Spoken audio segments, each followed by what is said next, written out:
Namaste all of you.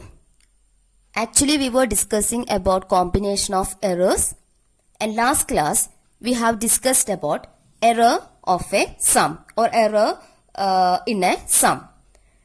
Today we are going to discuss about error of a difference. So suppose there are two physical quantities. One is A, another one is capital letter B. Okay, two physical quantities are there. They can be the lengths or masses or anything like that, any physical quantity. So, two physical quantities A and B. And just suppose when we find the difference between these two physical quantities, difference between these two physical quantities means A minus B, we will get one result. Right, if this A is 10 centimeters and B is 7 centimeters, then when we are finding the difference between A and B, that is 10 minus 7, which will be equal to 3 centimeters. So, result will be there. So, here we have taken two physical quantities. One is A, another one is B. Okay, then let the difference between these two, that is A minus B, will give you some result which is Z. So, I am taking Z is equal to A minus B and I am taking it as equation number 1. Now, we know that all measurements almost involve errors. So, there can be some errors involved in the measurement of A and there can be some errors involved in the measurement of B. So, as a result of that, there will be some error involved in the measurement of Z2. I mean, involved in the calculation of Z. Because Z is actually A minus B. If there are some errors involved in the measurement of A and B, then obviously there will be some error in the measurement, in the calculation of Z. Okay, so let the measured value of A as A plus or minus delta A. Okay, the measured value of A is A plus or minus delta A. That is, delta A is actually the absolute error in the measurement of A. Then, let the measured value of B as B plus or minus delta B. Okay, that is delta B is actually the absolute error in the measurement of B. Then, the difference between these two. So, these two are the measured values. Now, the difference between these two, that is A plus or minus delta A minus B plus or minus delta B, will give us a result that involves some errors. Okay, so I am taking the absolute error in the calculation of Z as delta Z. So, we can write this result as Z plus or minus delta Z. Alright, delta, this is the measured value of A, that is A plus or minus delta A. And measured value of B is B plus or minus delta B. So, when we are finding out the difference between these two, we will get a result, and that result may also involve some errors. So, delta Z is the absolute error in the calculation of Z, that is the difference between A and B. Okay, now I am simply writing it as Z plus or minus delta Z equal to A plus or minus delta A, okay, minus B. This minus is common to both B and this plus or minus delta B. So, here we can write plus, A plus or minus delta A, then minus B, minus into plus, minus, minus into minus, plus. So, minus or plus delta B. Alright, now I am just rearranging this expression, that is Z plus or minus delta Z equal to, I am writing A here, now I am writing this minus B here, together, A minus B. Okay, then rest we have plus or minus delta A, plus or minus delta A, then minus or plus delta B. Alright, now what is this A minus B? A minus B is actually what? Z. So, we can write this like this, Z plus or minus delta Z equal to A minus B is Z, okay, then plus or minus delta A minus or plus delta B. Now this z and this z can be cancelled now. So we will get what? Plus or minus delta z is equal to plus or minus delta a, then minus or plus delta b. Okay. Now what are the four possible values of delta z? The four possible values of delta z are, one is plus delta a. This delta a can be like plus or minus delta a now. So I'm taking plus delta a, then minus delta b. Okay. Now the second possible value is plus delta a plus delta b. Okay. Now the third possible value is minus delta a, then minus delta b. Okay. And the fourth possible value is minus delta a and plus delta b. Alright. Now let this delta a, okay, delta a be 0.5 units and let this delta b be 0.2 units. Okay, we are just taking delta a as 0.5 and delta b as 0.2. So what about plus delta a minus delta b? 0.5 minus 0.2. So this will give you 0.3. Alright. Now plus delta a plus delta b. That is 0.5 plus 0.2. That will give you 0.7. Right. Then minus delta a minus delta b. That is minus 0.5 minus 0.2. That is minus 0.7. Alright. The next one, minus delta a plus delta b. That is minus 0.5 plus 0.2. What will be that? Minus 0.3.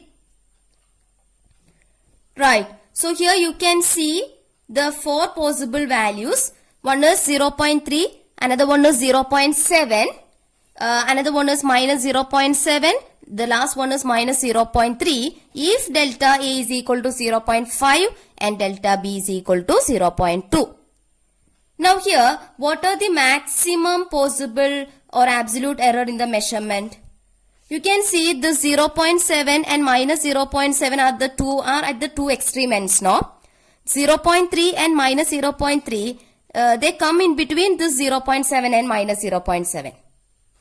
Right. So the maximum absolute error in the measurement of Z are, one is plus delta A plus delta B, another one is minus delta A minus delta B. Because these two are giving 0.7 minus 0.7. The other two, that is 0.3 and minus 0.3, they come in between these two.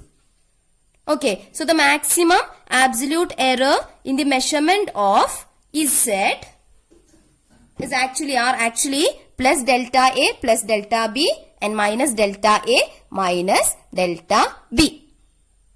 Okay, so we can write this together as plus or minus delta Z is equal to plus delta A plus delta B minus delta A minus delta B. Now I am writing it as plus or minus delta A plus delta B. Okay, now you see plus delta A plus into plus delta B. Okay, minus delta A then minus into plus minus delta B. Okay, so the maximum absolute error in the measurement of Z when we are finding out the difference between two physical quantities is actually what? Plus or minus delta A plus delta B. So what does it say actually? We can say that when two quantities A and B are subtracted, the absolute error, that is delta Z, the absolute error in the final result, because A minus B, the final result is Z. So the absolute error in the final result, that is delta Z, is the sum of absolute errors in the individual quantities. Absolute error in the final measurement, that is when we are taking two physical quantities A and B, when we are subtracting them, we will get a result. So there will be some errors in the result. That error will be actually what? the sum of, that is why plus here, the sum of the absolute error in the first quantity and the absolute error in the second quantity. So this actually says that when two physical quantities are subtracted, the absolute error in the final result is the sum of absolute errors in the individual quantities. So this is the rule to find out error of a difference or error in a difference. That is, when you are subtracting two physical quantities, the error can be have this form.